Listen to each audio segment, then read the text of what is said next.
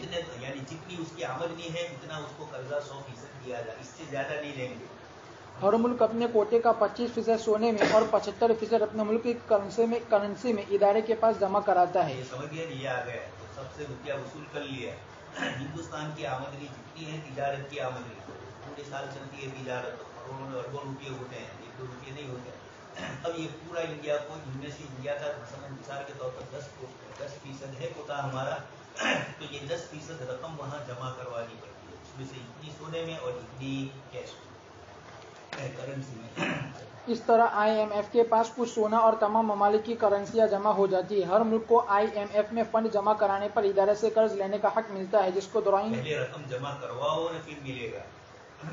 Drawing rights اور عربی میں حقوق الصحب کہا جاتا ہے. جمع کرائی ہوئی رقم کی متناسب شرح پر قرض کا حق ملتا ہے, مثلا یہ کہ ہر ملک اپنی جمع کرائی ہوئی رقم کا 5 گنا قرض لے سکے گا. اور یہ اتنا ہوگا, پہلے رقم جمع کرو, اس کا 2 گنا 3 گنا, تو جو رقم جمع کروائی اس کو بڑے بڑے کاروبار میں لگائے تو خود بخود ہی کیا ہو گئی, یہ رقم تو زیادہ ہی ہو گئی. اتنی بڑی رقم جب ان کے پاس ہوگی تو یہ بڑا کاروبار کریں گے, ہزاروں لاکھوں انسانوں سے اس کا کاروبار وابستہ ہوگا. حج کی جو سبسڈی مسلمانوں کو ملتی تھی اور بھارت نے بند کی تو بہت اچھا ہوا. مسلمانوں کو تو کوئی فائدہ اس سے ہوتا ہی نہیں تھا, جو ہوتا تھا ہماری بھی رقم سے. مثلا حج پورا ہوا, اس کے 2-3 مہینے کے بعد پھر حج کا دوسرے سال کا شروع ہو جاتا ہے, رقم جمع کروانی پڑتی تھی. 6-7 مہینے ہندوستان کے 1 لاکھ مسلمان حج کے لیے جا رہے ہیں, 1 لاکھ سے زیادہ جاتے ہیں. مثال کے طور پر 1 لاکھ ہے اور ہر ایک کا کم سے کم 3 لاکھ روپیہ, 2 لاکھ روپیہ, تو 2 سے اوپر ہی ہو گئے حج کے, تو کم سے کم 2 لاکھ روپیہ کتنے آدمیوں کا, 1 لاکھ. تو اب یہ سمجھ لیجیے اتنی رقم 6 مہینے کاروبار میں رہتی ہے. مسلمان تو جب حج میں جائے گا تب استعمال ہوگی, ابھی تو حکومت ہی کے پاس وہ رقم ہے, حج کمیٹی کے پاس, اور حج کمیٹی کے پاس تھوڑی رکھتی ہے, وہ بھی تو تابع ہے گورنمنٹ کی. تو اتنی لمبی چوڑی رقم رہتی ہے, 6-7 مہینے رقم استعمال ہوتی. اس کے بعد اب یہ اتنی ٹکٹیں خریدتے ہیں, 1 لاکھ ٹکٹ ان کو خریدنا ہے, تو 1 لاکھ ٹکٹ جب بھی کسی ایئر لائن سے بات کریں گے تو کنسیشن دے گا, 25%, 30%, 40%. اب یہ بولی جائے ہر آدمی تو آئیں گے, یا بلکہ جتنی بھی کرنٹ ایجنسیاں ہیں وہ سب آئے گی, اور کوئی نہ کوئی ایئر لائنس والا ہمارے ساتھ رابطہ کرے گا حکومت سے. تو ایک تو یہ رقم سے فائدہ ہوتا ہے, دوسرا ٹکٹ بھی سستا ملا, اور وہاں لکھیں گے اتنا بڑا ٹکٹ. یہ ہوتا تھا کانگریس کے راج میں کہ بھائی 50,000 روپئے ٹکٹ تھے, حالانکہ 25,000 بھی نہیں ہوتے, لیکن ٹکٹ میں اتنے لکھ دیے جاتے تھے. حج کمیٹی کی معرفت جو لوگ چاہتے تھے, یہ روپیہ گھوم پھرا کر مسلمانوں کو تھوڑا کچھ واپس دیا جاتا ہے, لیکن کیش دیا جاتا ہے ریال کی شکل میں, تو حاجی سمجھتا ہے کہ من مسلمان نازل ہو, بیچارے خوش ہوتے تھے. اس وقت ابھی ہم لوگ کہتے تھے کہ آپ بند کر دیجئے اور حج کمیٹی کو اختیار دیجیے, تو وہ مسلمانوں کے پاس سے اختیار لے اور وہ دوسری کسی نہ کسی کمپنی سے کاروبار ایئر لائن سے وہ خود کرے, حکومت نہ کرے, اور جتنا ہو سب مسلمانوں کو اس کا فائدہ سیدھا مل جائے. لیکن اس کے لیے تیار نہیں ہے. اس کے آفیسر جو ہے نا, یہ تو بھرشٹاچار کی دنیا ہے. بادشاہ نے کہا کہ آئندہ کل پورا ہو اس سے بھرا ہوا ہونا چاہیے. سب میں سے ہر ایک نے کہا کہ مجھے گلا تھوڑی رہتی تو لیکن پانی ہی رہا. یہ ہمارے ملکوں کا حال ہے. یہ اس لیے عالمی مالیاتی فنڈ میں بھی اس طریقے کی رقم تو لے لی, اب اس کے بعد اس رقم کو انہوں نے اتنا کاروبار میں لگایا. اب اگر کسی ملک کو اس کی آمدنی سے اور اس کی جو کوتا ہے اس سے زیادہ بھی لے لی تو کیا فرق پڑتا ہے, ان کے پاس سے پہلے وصول کر ہی چکے ہیں وہ کاروبار میں. اور یہ شرح بدلتی بھی رہتی ہے. پھر ڈرائنگ رائٹس پر جو کب ہوگی, جب کوئی ملک ان کی نہیں سنے گا تو جلدی نہیں ملے گی, اور وہ جو کہے وہ کرے گا تو ملتی رہے گی. اس کرنے کے اندر بڑی بڑی جو عالمی جنگیں لڑی جاتی ہیں, اپنے ملک کا راستہ دینا پڑے گا امریکہ کو, وہاں سے جانے کے لیے, اپنے ملک سے اڑانے کے لیے. پاکستان کو یہی رہا ہے طالبان کو مارنے کے لیے. تو یہ کیوں ہے, اس لیے کہ آپ غلام ہیں, غلام قومیں ہیں.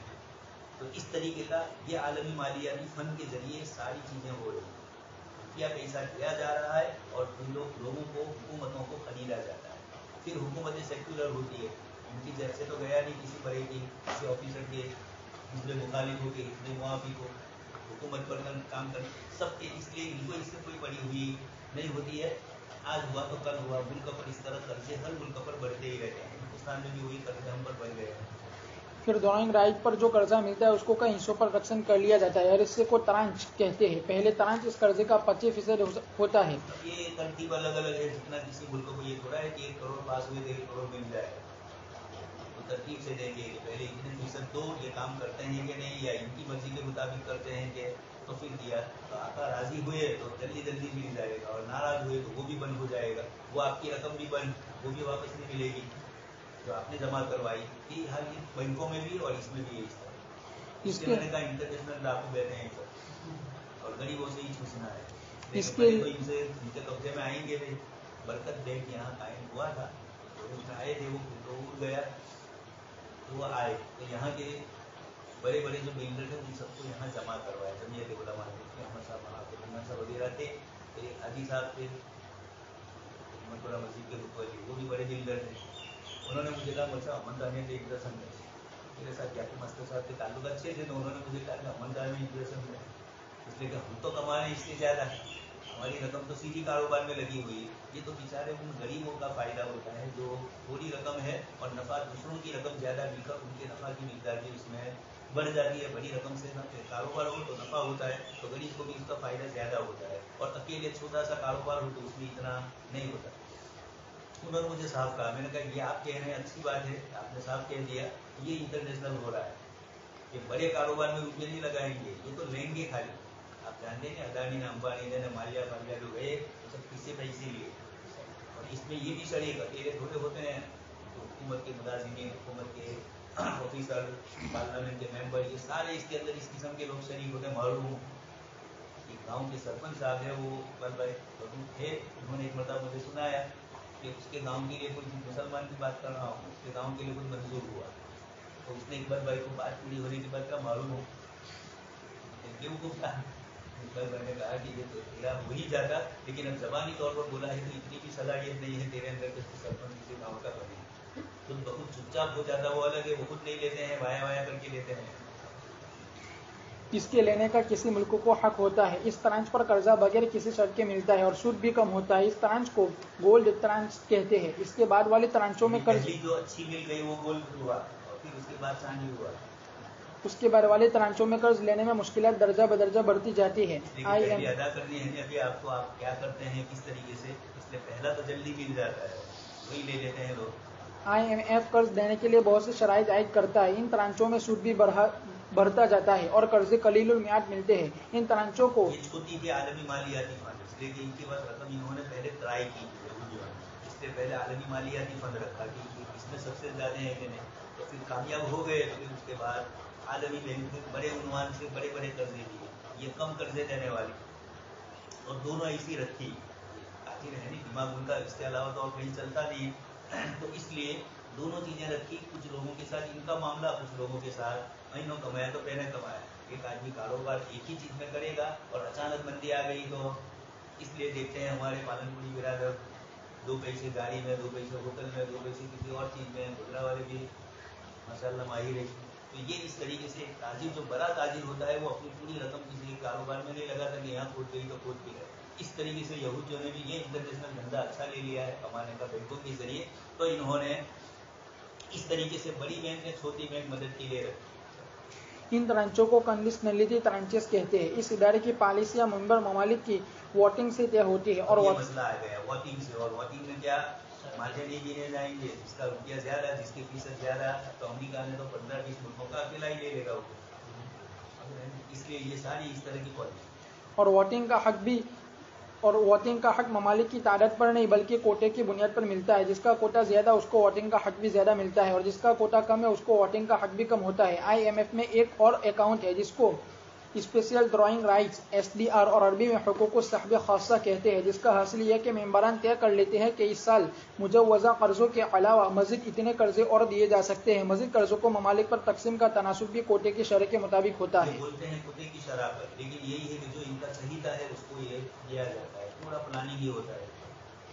عالمی بینک تیسرا ادارہ جس کا قیام برٹن ووڈز کا کانفرنس میں طے ہوا. اس کا نام international bank for reconstruction and development تھا, جس کو IBRD بھی کہتے ہیں, جس کو عربی میں البنک الدولی للانشاء والتعمیر کہتے ہیں. آسانی کے لیے اس کا مختصر نام ورلڈ بینک ہے. اب یہی نام زیادہ معروف ہے. پہلا نام معروف نہیں مگر اصل نام وہی طے ہوا تھا. اس ادارے میں اور IMF میں فرق یہ ہے کہ IMF قلیل المیعاد قرضے دیتا ہے جس کی مدت 3 سے 5 سال تک ہوتی ہے اور ورلڈ بینک طویل المیعاد قرضے دیتا ہے جس کی مدت 15 سے 30 سال تک ہوتی ہے. ابتداً اس ادارے نے مشروعات یعنی پروجیکٹس کے لیے قرضے دیے جیسے شاہراہیں بنانا وغیرہ. پھر 1960 کے بعد عمومی قرضے دینے بھی شروع کر دیے. اب یہ ادارہ پالیسی ساز قرضے بھی دیتا ہے. پالیسی ساز کر دے آپ کی کیا پالیسی ہے اس کے مطابق کر دے. وہ آپ کی پالیسی ہماری پالیسی کی موافق ہے تو دیں گے.